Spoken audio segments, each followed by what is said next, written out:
just that we haven't called for the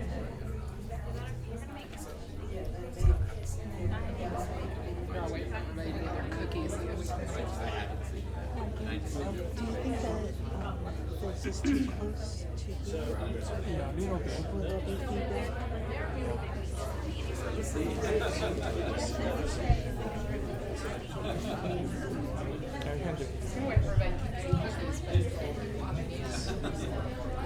So the cookie will never dissipate.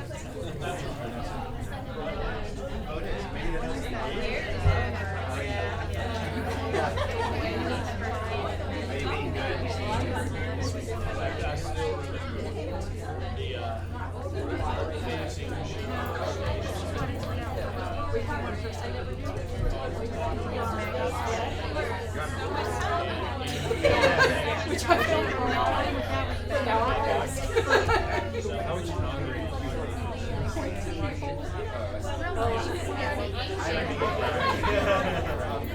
How would you inaugurate I like brown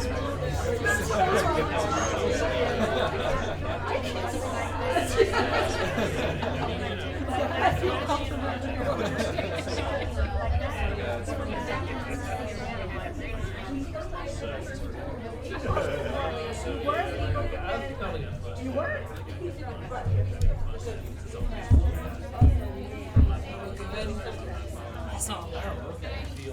Hello, everybody.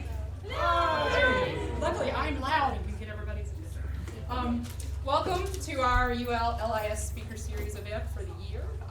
Thank you all for coming. Thank you to those who participated in the 2 earlier sessions.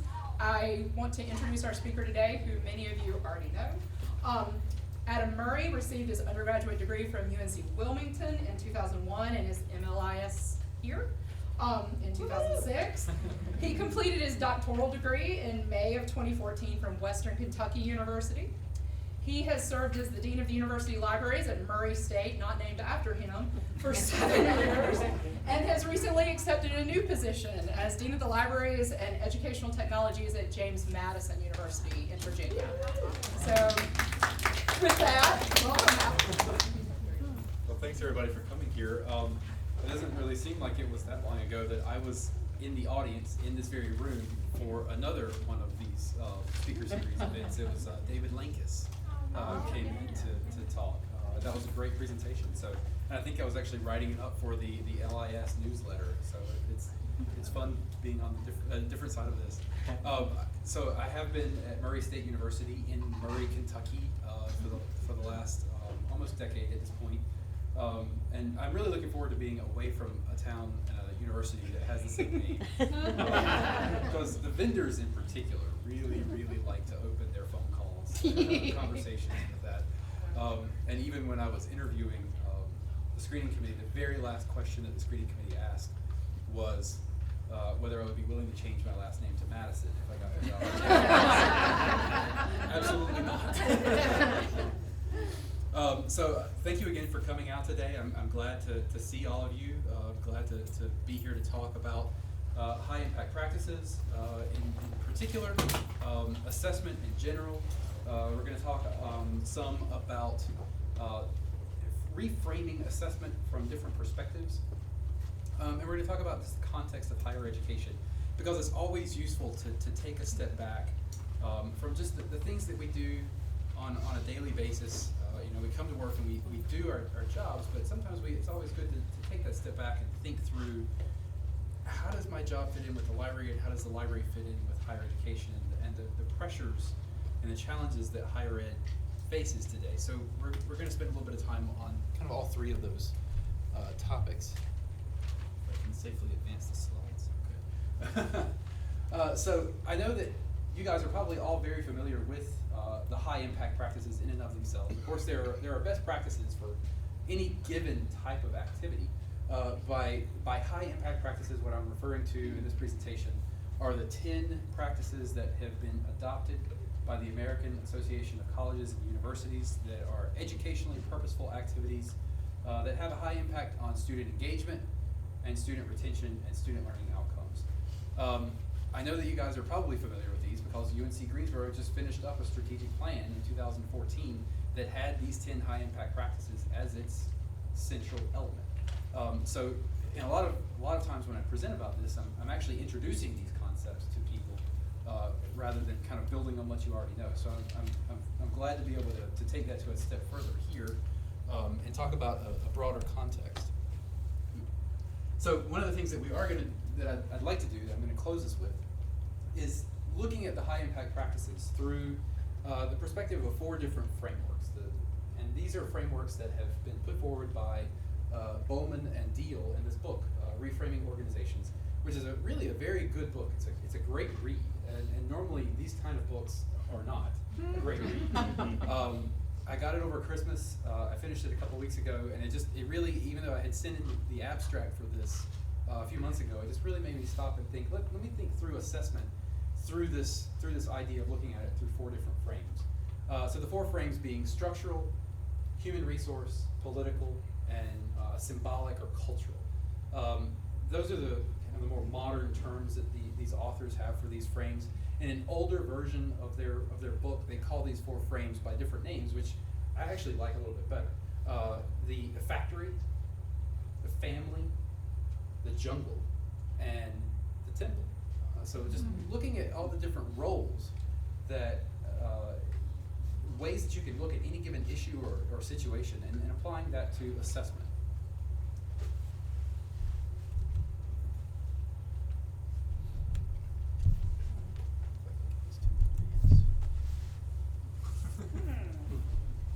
Spacebar.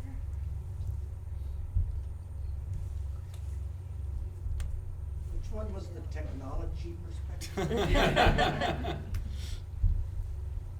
It's showing here as not being in the slideshow.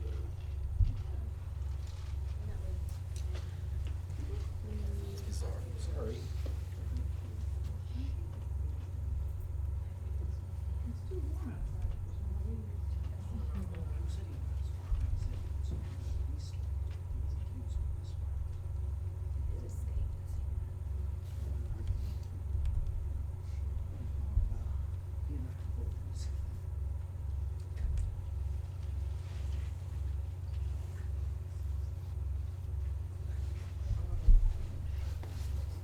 Okay, here we go.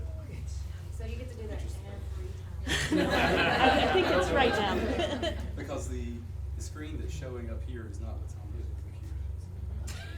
computer. So that's why I keep looking backwards instead of looking at the screen.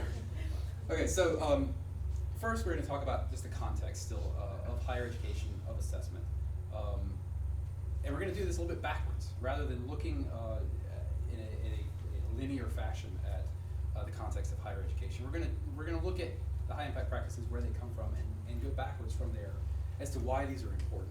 So the high impact practices, as I said, are educationally purposeful activities. They were adopted by ACU as being high impact, and ACU felt comfortable with applying the label high impact because of the huge quantity of data that had been generated about them through the National Survey of Student Engagement, which at this point has been implemented at over 1,500 institutions. It's been taken by 4.5 million students. So the NESI has provided a huge amount of national validation for these practices as being effective at impacting student learning outcomes, engagement, and retention. So the concept of engagement arises in part, it emerges in part from theories of retention. Let's see if I can get this to work.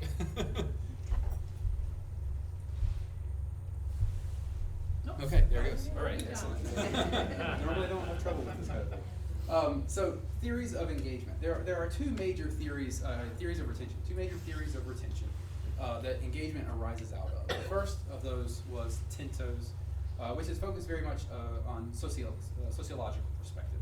And responding to that was Bean's model, which is a very psychologically oriented theory of retention. So engagement comes out of these 2 theories as a concept, as something that institutions can practically apply. These are things that can be done by institutions of higher education to impact learning, engagement, and retention, and through that, impact retention.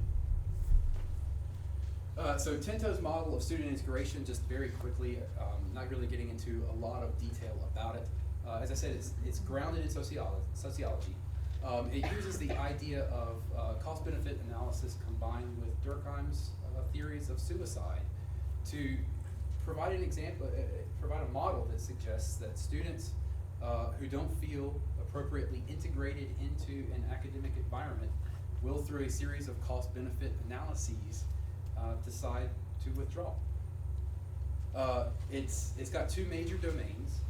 Academic integration, which couples in with the individual's desire to complete a goal, to complete a degree or a certificate or a particular program, and social integration, so the degree to which a student feels integrated into the social fabric of the institution that they're at, whether they, and this matches with institutional commitment. So there could be students that go to an institution, that pick an institution simply because they won the basketball game, the big basketball game last year. So the degree to which students are committed to an institution, and then when they're there, if they feel integrated into that social fabric. So this was the first major theory of retention. It has a few obvious weaknesses. It does not account for non-traditional students. It is kind of built on this idea of traditional, full-time, white students. And it doesn't accommodate for external influences. So this led to the development of Bean's model of student motivation. And this is a very psychologically oriented model.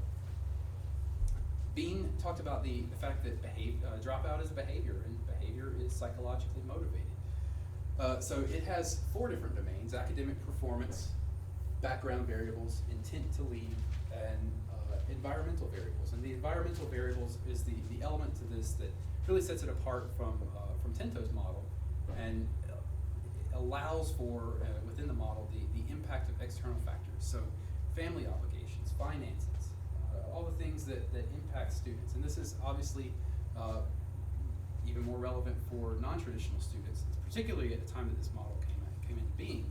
But now that we have traditional students who have to work more often while they are pursuing an undergraduate degree, this applies increasingly to them as well. This model's primary weakness, particularly as Tinto would say, is that it portrays dropout behavior as a pathology.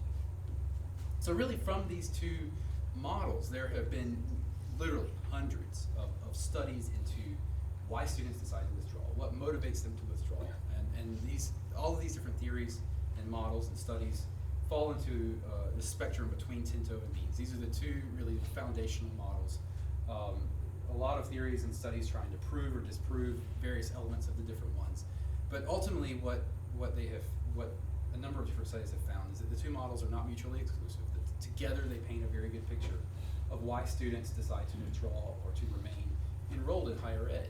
But out of those, as I said, arises the concept of engagement. So how much of what these two models talk about are within the control of colleges or universities? Most of these are really outside of the purview of an institution of higher education to influence. And so that then leaves the question of what can universities do to promote retention? And again, that's where the concept of engagement comes from. So they can choose to implement activities that foster engagement. They get students involved academically so that they are committed to that goal commitment of completing a degree.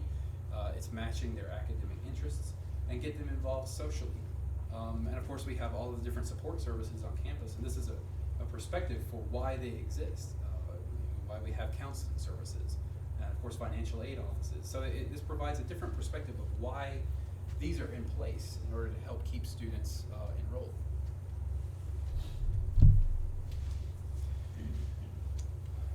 So why is retention a big issue? Years ago, retention was actually viewed, a low retention rate was viewed as a good thing. That was an indicator of quality. A low retention rate meant that you had a rigorous academic program and not everybody could cut it. And that's not the case anymore. So we pride ourselves now on working on improving the retention rates at our institutions.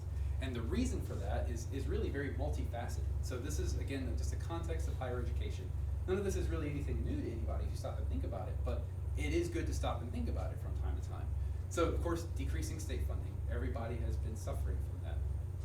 There's an increasing expectation for universal access. Everyone should go to college. This is what guidance counselors are telling kids coming up through school, whether they have the capacity for it or not. They're being encouraged to go to college. Of course, pressures to keep costs low, tuition low, so that the students don't come out with just a mountain of debt, which is what we hear, in the news probably pretty much every day now. Is another study, another report about the overwhelming debt that students come out of college with. In fact, at our board meeting, we had a Board of Regents meeting last Friday.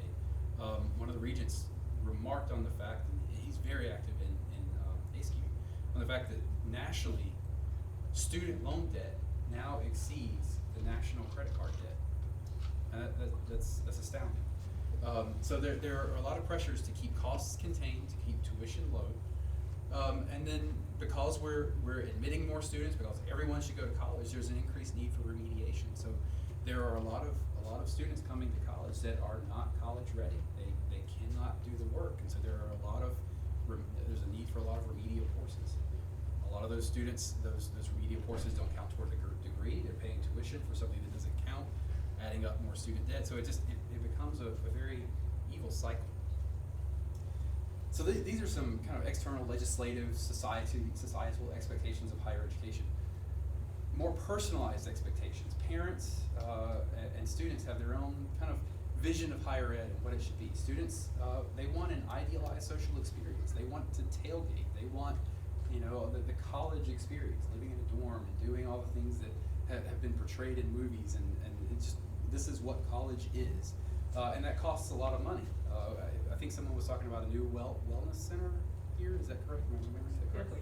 Yeah. So I'm sure it's a very nice facility. I've also heard about some of the new dorms that are. I can't remember who said it, but they were nicer than my own kitchen. So these things cost money. Parents and students as well see higher ed as a credentialing agent for career advancement, and this is particularly true with non-traditional students. And then once they graduate, increasingly, employers have rising dissatisfaction levels with the skills of the graduates that we produce. They're coming out without the ability to think critically, write well, speak well, work in collaborative environments, to think globally. So employers of our graduates are increasingly dissatisfied with the product that we produce. And then accreditation is a constantly moving target. So there are tons of resources being put into place in institutions to meet accreditation requirements, both for the institution as a whole, as well as for individual disciplines. And by the time you get all the structures in place and the money is dedicated, then the core requirements change and you have to start all over again a lot of times. So retention in this perspective, from these different constituencies and from these different expectations, retention ends up having a financial implication from two different perspectives. So one, this is a very simplified formula for institutional revenue, the money coming into an institution. So state funding, and of course, as we all know, state funding has been decreasing nationally. It went down around $10 billion in the last 5 years or so. So it's been just decreasing very steadily and very precipitously in a lot of places. Tuition, as we just talked about, is increasingly under scrutiny. The federal government and a lot of state governments are really putting caps on the extent to which tuition can be increased. The federal government's new scorecard includes tuition as part of what it looks at in terms of ranking universities. And here's a factoid about it from State Higher Education Executive Officers Association, that the percent of tuition, the percent of revenue derived from tuition has increased to 50% nationwide over the last few years. And this is a big turnaround from when state-supported institutions were truly state-supported, and tuition accounted for a very low percentage of the overall revenue picture. So this, ignoring grants and external funding for right now, in this formula, the only variable that institutions can do anything about is enrolled students. If they're getting decreased state funding and they're getting capped on tuition, then the only thing you can do is affect this multiplier enrolled students you have to keep your budget flat. So getting them enrolled and keeping them enrolled becomes a very high stakes endeavor. So a little bit more context on that, on the concept of enrollment and retention. Some of the challenges that higher ed institutions face is that there's a declining population of traditional college-age students. We don't have that many high school graduates that are going to college. Not enough to keep all of our universities afloat as they are currently. In order to attract those students, there's an increased competition among universities to get those students to come. And so we build these fantastic facilities to get them to come to our institutions. That increases the price. There has to be a debt service mechanism to fund the bonds that go into building the new dormitories and wellness centers and dining halls. So with a limited population of traditional students, that leads to an increased focus on non-traditional students. And with non-traditional students being more focused on career advancement and getting the next certificate for their next career step, this has a pretty significant impact on the curriculum. It's, less of a focus on liberal arts and much more focused on career readiness and job prep. And then, of course, as I mentioned earlier, just the increased number of students who just aren't college ready. So there's a wave of students coming in that are being admitted in different institutions that they bulk up the numbers for the institution, but they aren't ready, and that has its own drain. Within this context, the cost of recruiting students is actually much higher than the cost of retaining. So within these two, retention again becomes a pretty important activity. So the other financial consideration for retention is performance-based funding. In September 2013, so this is a little bit old, 39 states had already implemented performance-based funding models for institutions of higher ed. So this would be something that at a state level or at a system level, they would look at a range of different metrics and decide whether new money or reallocating old money, however money would come to the different institutions, would be based on how well that institution does. And really this is not that dissimilar to some of the funding for public schools that has come about because of all the things that we've been doing in our public schools. Some of the typical metrics that are measured for performance-based funding are degrees awarded, graduation rates, which are of course a factor of retention, transfer rates, and time and credits to degree. So between the previous formula that I showed and the concept of performance-based funding, retention becomes a very high stakes financial effort from two different perspectives. There's the lost revenue from individual students that leave, multiplied over however many students that might withdraw. And then there's the impact of withdrawn students on the performance metrics factored into performance-based funding. So retention becomes a very important institutional focus. So bringing this back into the library world, why does this matter to academic libraries? Well, in difficult financial times, you often have to justify keeping the existing lines that you have when they become vacant, much less trying to justify getting anything new. So how do you justify getting new faculty lines or staff lines or keeping the ones that you have when you're not a revenue generating unit? You're not bringing in any revenue. How can you make a better argument for improved collections funding? How can you make a better argument for capital construction, new construction, renovations? So being able to tie in library activities to something like retention, which is at the top of the minds of the provosts and the presidents and boards, is a way to begin to approach some of these difficult issues. Not with any guarantee of success, but at least you have a different way of approaching it. So among the different things that we could be talking about for approaching this, why retention, and through retention, why the high impact practices?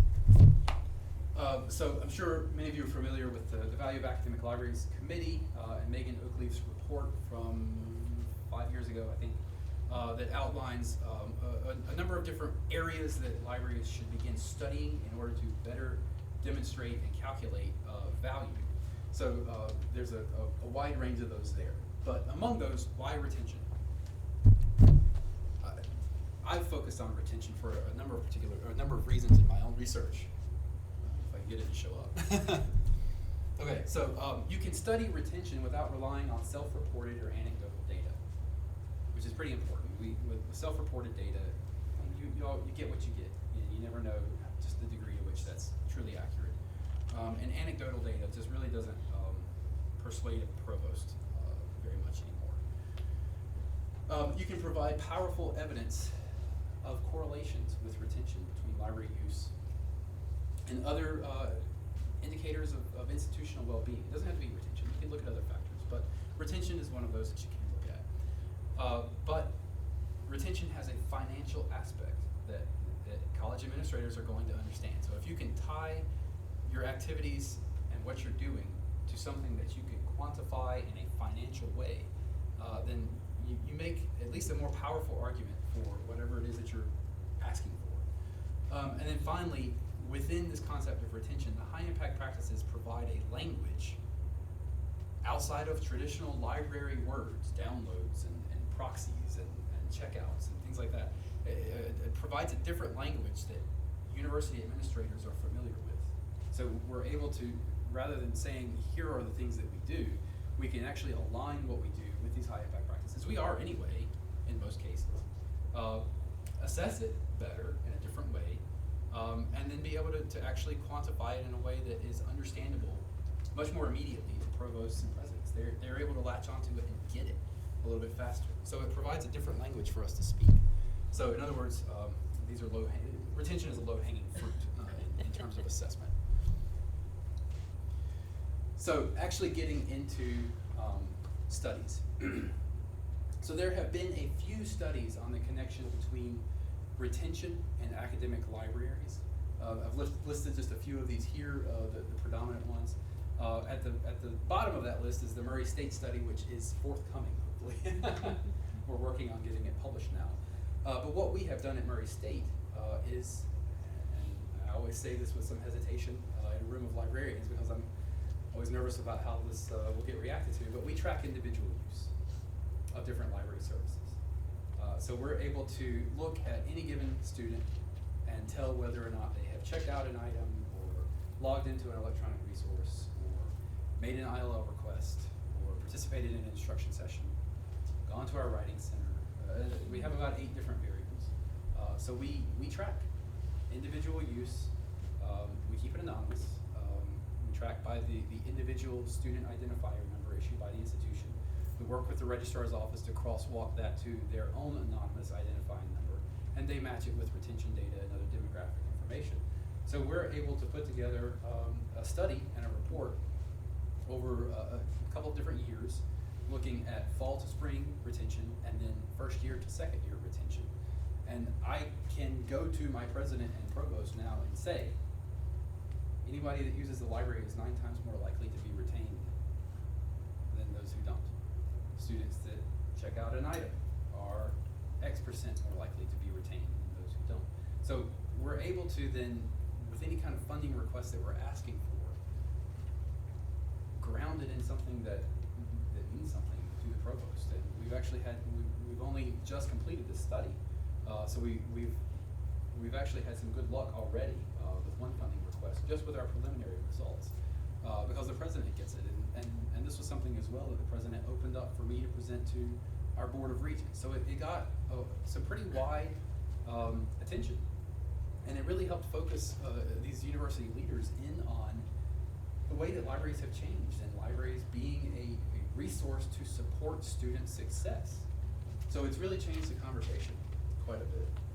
So overall, and our findings were very similar to those from Haddow and Haddow Joseph and the folks from Minnesota, Soria, and all those. That library use and use of particular types of library services have a strong positive correlation with retention.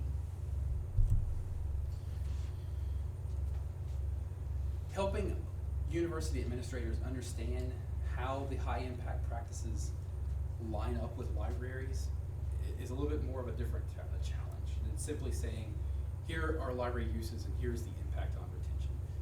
And the study, the report that was written up here of the work that had been done by the UNCG library on the services and resources that were provided in support of the high impact practices is a great way of beginning to do that. It's a fantastic report. It got really wide circulation. And I'm glad that you didn't have to really struggle as much to make the case, hopefully, that, that there is a natural connection between in a lot of cases, you still do have to make that connection. Provosts have a lot of things on their minds, and they may still have a very traditional view of libraries and not necessarily think of them in light of a student success unit.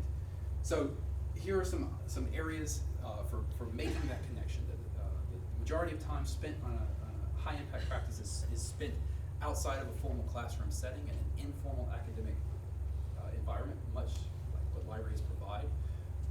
They require integration of ideas or information from various resources, including diverse perspectives and class writings and discussions, and being a meeting place for people to engage in conversations outside of the classroom, making judgments about the value of information. So delving a little bit more into the high impact practices and how libraries are or are not supporting these was something that I did as part of my dissertation. There was a survey that I did for my dissertation that went out to the public master's level institution library deans, asking for information for their feedback on how they view their library services and resources as being aligned with each of the 10 high impact practices. So there were some stats that went along with that. I'll show you the wonderful chart that was generated from it. They were asked to rate, again, the alignment between library collections, library facilities, and library instruction with each of the 10 high impact practices. I won't get into stats, but there's a double asterisk beside almost each of these because overall there was a very strong, statistically significant positive correlation between each of these. But what was more interesting was that we were able to use those responses to categorize the responding institutions into being either high, moderate, or low alignment. So institutions, even though there was a positive overall net correlation, individual institutions may have been more highly aligned with the high impact practices or not so much. So through that, I then asked respondents to provide just open-ended information, feedback about what it is that they do, how do they align their services and resources with the high impact practices. So looking for themes through these, it was really interesting to be able to notice that there were some pretty consistent themes across the different types of libraries. So in some high impact practices, the highly aligned libraries, stood out with the services and resources they provided. In other high impact practices, libraries were pretty consistent about what they provided. So this is just a very quick summary of those themes, and a lot of these are echoed in the report that UNCG put together. A lot of the things that UNCG did were not replicated in the responses from these being coming from master's level institutions. So very interesting differences. So first year seminars, the high alignment institutions noted that information literacy was a required component of their first year seminars and components. Instruction was a very strong and very prevalent component to this, having liaison. From a facilities perspective, providing space for the classes to meet. And then sometimes the librarians were also the instructors or co-instructors of these courses. The low alignment institutions had little or no involvement with those. For common intellectual experiences, the library served as a space to host some of the events and workshops and meetings associated with common intellectual experiences. An example being a freshman reading experience book, a common read, and bringing in an author, bringing in a speaker. So using the space as a place for those to be hosted. And again, library instruction in support of those common intellectual experiences. Learning communities, and this was something that was very different between my study and what you guys do here. Overall, especially the low alignment institutions, they didn't provide services for learning communities because their institutions did not have learning communities. But the high alignment institutions did, they provided liaison librarian, they did instruction either as one-shots or as part of a sequence of courses. I was very impressed with the work that had been done here, working with the residential colleges and with the different themed learning communities. Writing intensive courses, provision of instruction that's tailored to those designated writing intensive courses, and again, the provision of space within the library for writing centers or writing workshops. Collaborative assignments and projects, this actually was the kind of the most obvious one because so many groups come into the library to work together. So the space issue was a really big theme that emerged with this one, providing group study spaces. They also mentioned providing electronic resources in support of groups that may be working at a distance from each other. And then beginning to incorporate collaborative assignments and projects more into library instruction. This is also an area where faculty development and instructional design came into play in terms of helping faculty understand how they could incorporate library resources into their own collaborative assignments and projects. Undergraduate research, the archival and publication role of the library in terms of preserving the materials that undergraduates generate as part of their research. And then also, again, just the provision of space for the research to be done in and also to be exhibited. Diversity and global learning, which I understand is UNCG's QEP. So again, providing a space for students from different cultures to interact with each other, providing spaces for multicultural centers, for multicultural libraries. Special collections was a theme that was noted in this, and having special collections that may support particular cultures or groups within a particular area or region. And then just overall the collection itself being balanced and being able to provide diverse perspectives. Service learning actually had little or no involvement.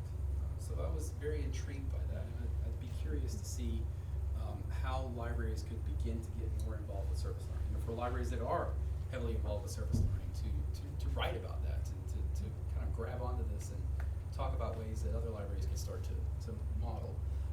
The one theme that was kind of associated with this was libraries as the recipient of service learning. So people felt sorry for libraries and they wanted to help them. Internships. I think internships are a fantastic opportunity for libraries, and not just to support library science programs, but also history, marketing, analysis, computer science. I mean, because libraries are a multidisciplinary support service, then we have multidisciplinary internship opportunities.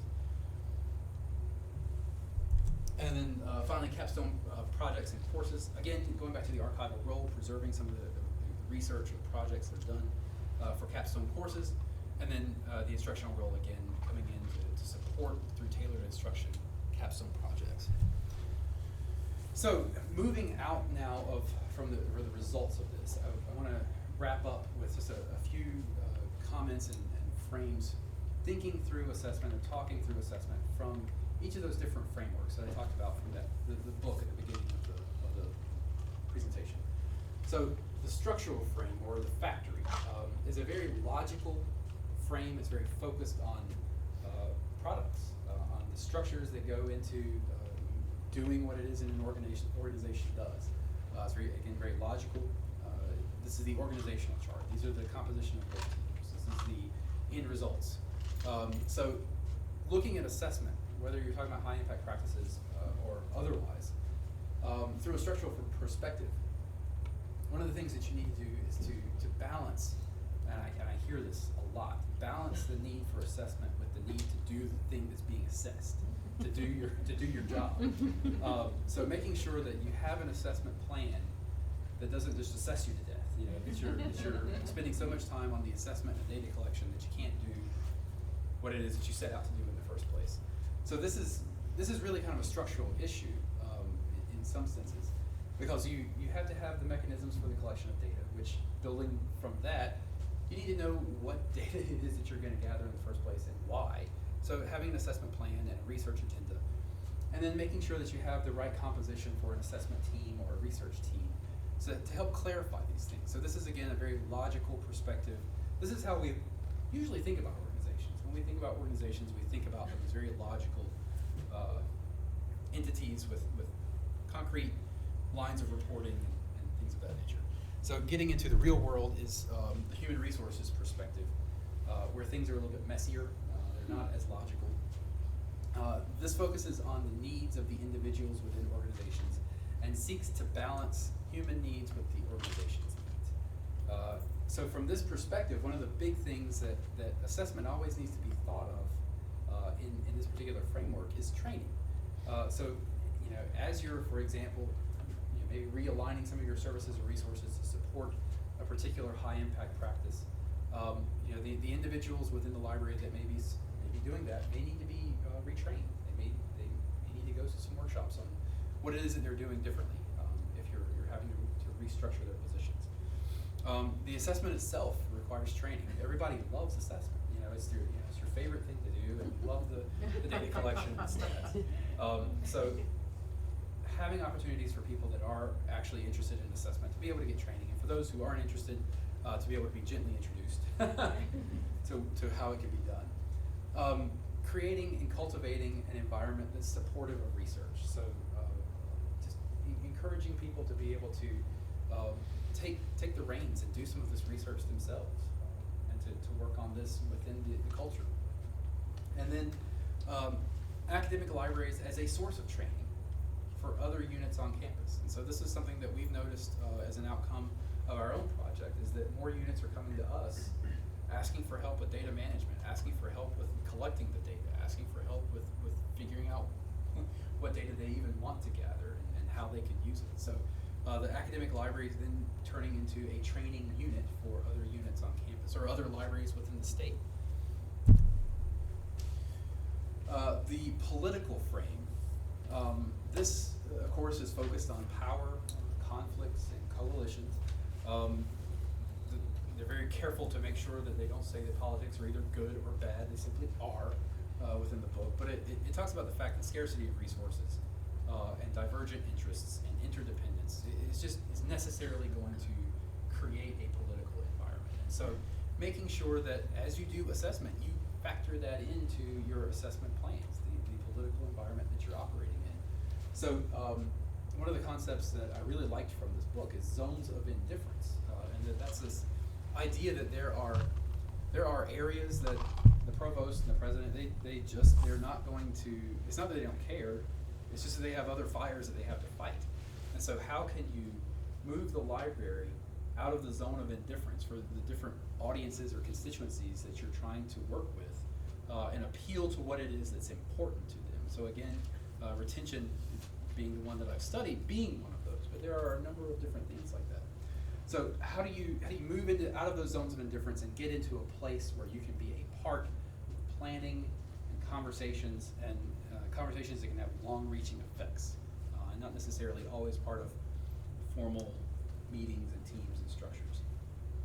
Thinking through using the results of your assessment vertically with the provost, with the president, with the board, thinking through using it horizontally with the deans, the department chairs, and using it to build coalitions. So as you go around campus and there are units that have a similar outlook or a similar philosophy, a similar support role that they may play on campus, using these kinds of results to help build coalitions to advance your common causes in the face of always shrinking budgets.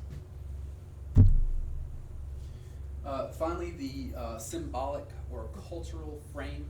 This is the most illogical of all of them.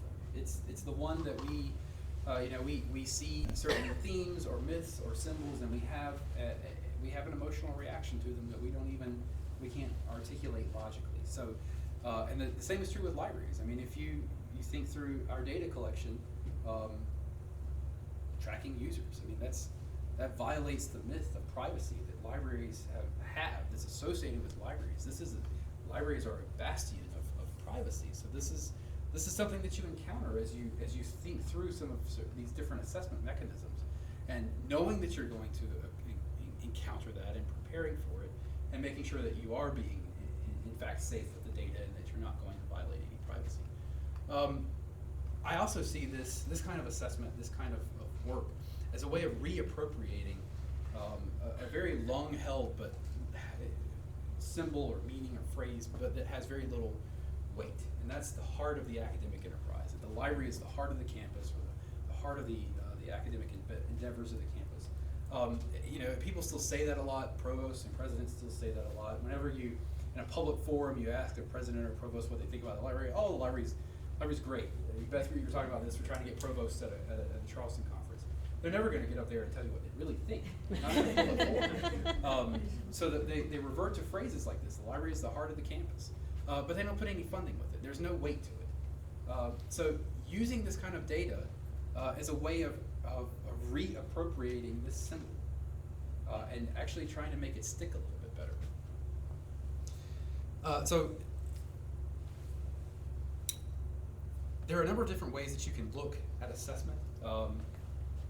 Again, I think it is valuable to figure out what it is that you're trying to measure, what it is that's important for your institution. Not every institution will have a strategic plan that has all 10 of the high impact practices. My institution focuses in on writing intensive courses and learning communities. So we try to make sure that we're figuring out ways of gathering data to show our impact in those particular areas, to be able to respond to that rhetoric from different administrators. And thinking through all of this from a marketing perspective, using these different frames to figure out what is the message that you need to carry to different constituency groups in order to try to advance the overall perception of value and the funding of your library in any given institution. So I'm happy to take any questions. Again, a few key takeaways. Dive into the data that's possible. Make sure you use it.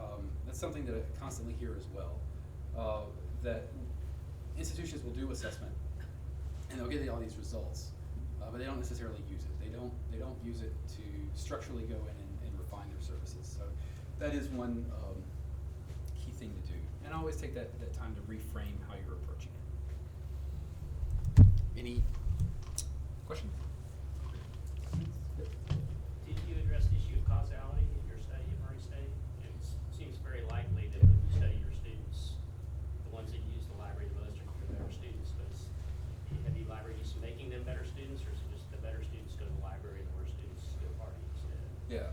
So we're very careful not to claim any causality. It's a correlational study. So we haven't delved into that at all. We wanted to just get the correlational study done first to be able to have the language to be able to start to use. One of the things that, interestingly enough, during my dissertation, somebody submitted as an idea is using. So they found a strong correlation between attendance at a freshman orientation library session and retention from fall to spring semester. They found a very strong predictive relationship there. And so what they have started doing is taking attendance at those and sending the names of the people that don't come to the appropriate office on campus. And so they're able to begin providing some predictive analytic services through use or non-use of the library to appropriate offices to be able to start to influence it. There's really no study of retention that can ever claim causality because it's such a complex concept with all the psychological overtones as well as the sociological ones. So there's really not a way to truly delve down into it, but you can turn it into a predictive set of activities.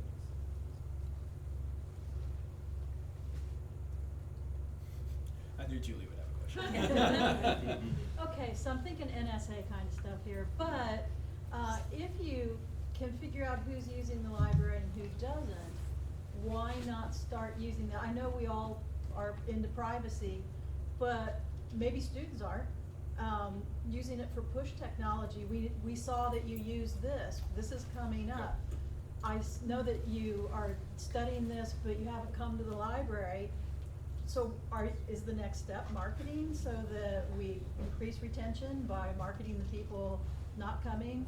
And is that a violation of privacy? Well, is there a greater good?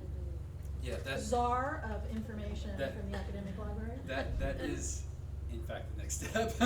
Public shaming on the wall. Who hasn't come to the library? Yeah. We So miss you. yeah. So our institution has MapWorks. Do you guys have MapWorks here as a retention software system, whatever? So we have actually been working with our Office of Retention. They have this system that it's a way for faculty to be able to turn in retention alerts. These are students that aren't coming to class or they seem homesick. So it sends in alerts. There's also a survey that goes out to students. Because of all the different, they get very nice parking passes and things like that. So it actually has a pretty good student response rate. This system will flag people as being green, yellow, red, or double red. And so we've actually been working with with that office. We haven't gotten to the point that we're loading data into it yet, though the system does have the capability. We haven't figured that out yet. But we've been working with that office to start working on proactive marketing. So that office can run a report and find out the students that are homesick, for example. And so we've been helping them with figuring out how they could push out something to the students, letting them know, here are the clubs on campus. Here's the schedule of events for this weekend. You know, it's something that can become proactive. In the library, just by itself, that system will also identify students that seem to not be studying or doing homework, and so we're able to then. How?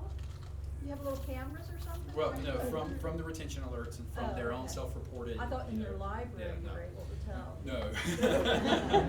And so, likewise, we've been working with that office to be able to send out alerts, just, you know, kind of marketing, you know, activities, saying, just so you know, we have group study rooms. You can use these anytime you want. Here are the hours. Here's how you check them out. Again, trying to be a little bit more proactive with our outreach to target populations rather than just trying to send out blast, you know, widespread emails. So, and trying to hit them on multiple fronts. So, you know, getting their campus address, getting their email address, if they have a personal email address on record with the university. So really trying to reach them a variety of different avenues. And I'm interested to know if the points of emphasis there at Murray State have led to some significant organizational change. If you could give any kind of example of the impact on your organization. Sure. So the results from the Murray State study, we just got in December, the full set of results. We had a preliminary set back in the summer. And so what that has led to is kind of a re-emphasis on our instruction program. We had the year before put into place a course alignment structure, basically a tiered structure where they were targeting writing intensive, research intensive, and technology intensive courses for every academic program at an undergraduate level. And we had been working with the department chairs to make sure these are the right courses and trying to get in with those. Once we had the preliminary set of results, we were able to see that instruction is a gateway to library use, and library use is predictive of retention. So what we were then able to do is go to the department chairs and say, okay, you as a department chair have to turn in a report on the activities that you're undertaking to improve retention in your department, in your area. You can use our structure. Here are the courses that we've identified, that you helped us identify. Encourage your faculty to have us come in and teach instruction sessions within these courses in order to improve the use of the library, which you can then cite as something that you're doing to likely impact retention. So that's something that it hasn't necessarily changed the structure. It reaffirmed something we were building already, and it changed the way we were talking about it. So rather than us going to them and begging, please let us come teach in these classes, we were able to say, here's why you should let us, because it helps your department. It matches your learning outcomes, and you can turn it in as a retention activity. Did you have any issues with scalability there? I'm just wondering about people being a little too stretched. Well, if you get a bunch of new classes or much more people interested in having that kind of instruction. Right. Did you see have any problems with that? Not so far. Although we have had, part of this is recently because of some budget issues, and one of our colleges was dissolved and the departments farmed out. So we Happened here too. Yeah, so we sort of have an extra librarian right now. So that has helped with the scalability of that. I mean, even though those departments still exist and those instruction is still happening, in order to try to keep the one liaison, one college kind of model, we've tried not to say, okay, now these three departments that are now scattered across these three colleges still go to this one person, whereas the rest of those colleges go somewhere else. So that has freed up some time for that person to be able to work with this a little bit better. We've also started hiring some adjuncts help out, particularly with English, to help out with instruction for that.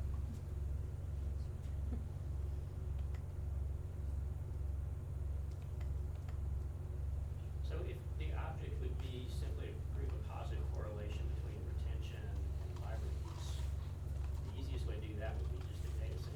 Just run something for a week or something, right? I mean, you don't really need a 100% count on those.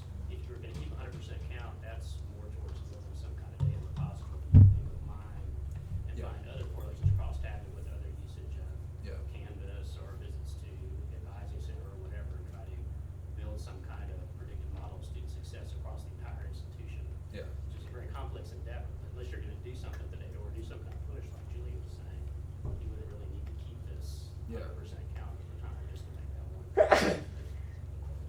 So the origin of the idea for getting the data for everyone across their entire time was actually not related to assessment. It was from fundraising.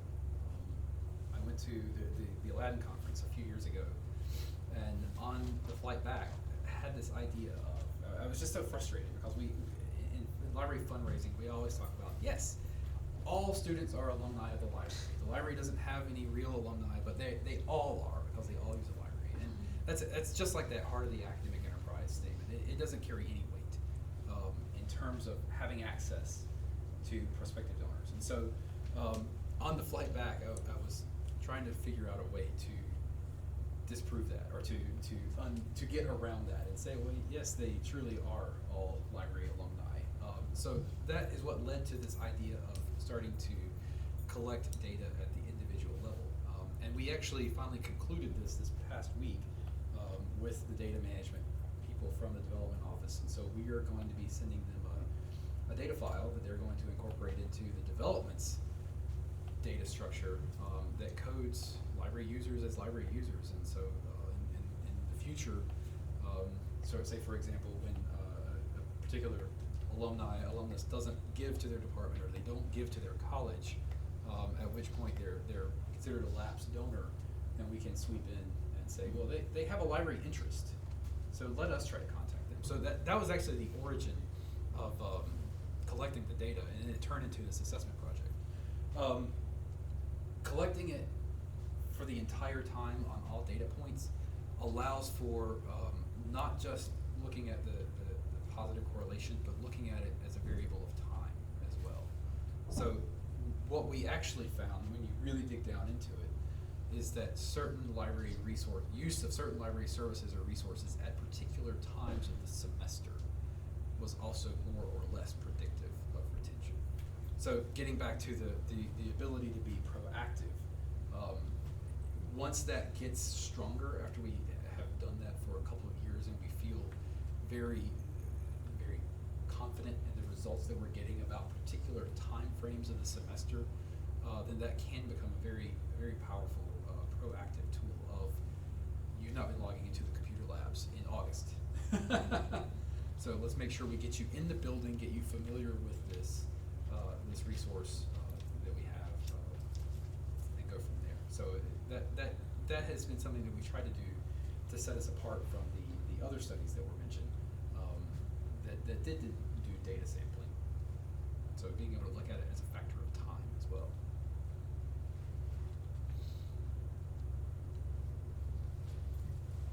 Were there any things that you were surprised that you thought would be using more,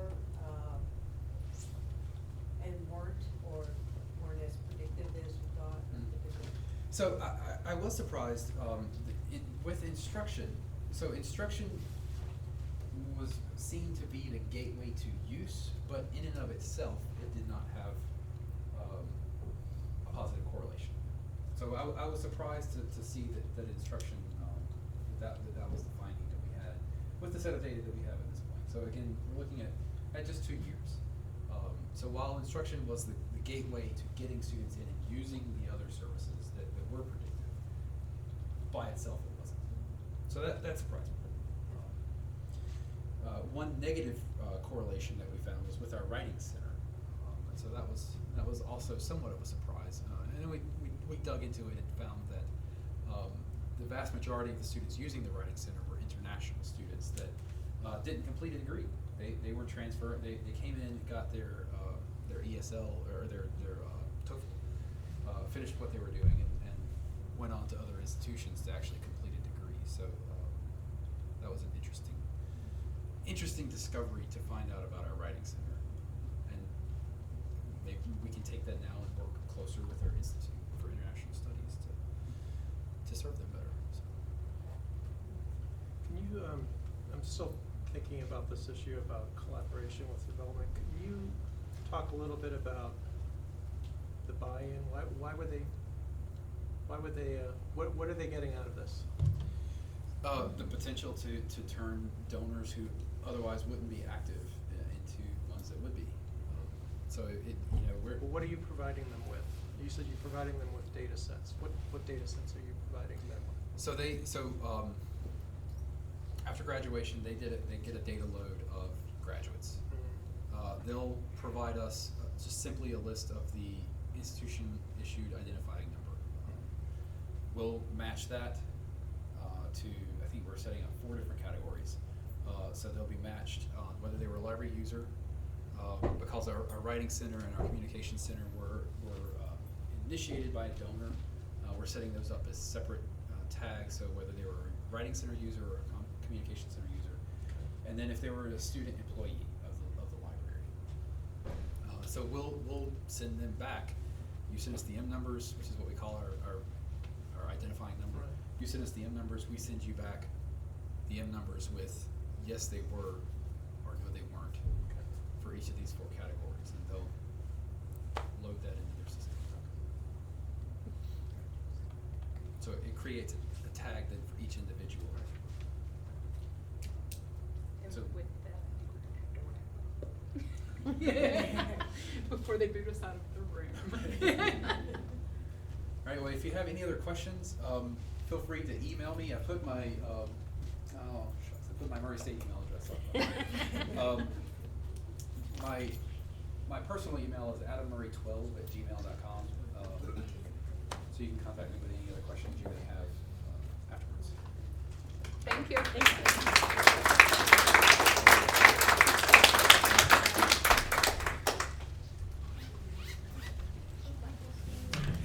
Yes, we have the room until